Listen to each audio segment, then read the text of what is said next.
ఎలాగో అలా కొడుకు పాస్ అవ్వాలి, పాస్ అవ్వడేమో అని బెంగ.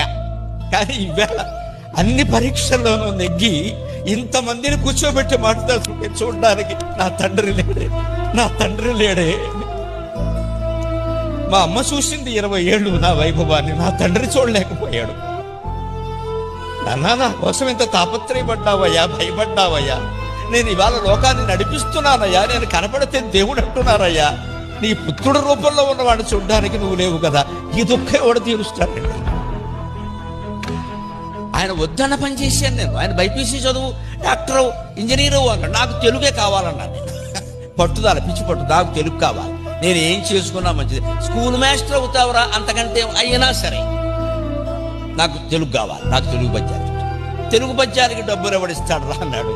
ఈవేళ తెలుగు పద్యాల మీద ఇల్లు కట్టుకుని ఆనందంగా బతుకుతున్నానండి. నా తండ్రి చూడటానికి లేడు కదా.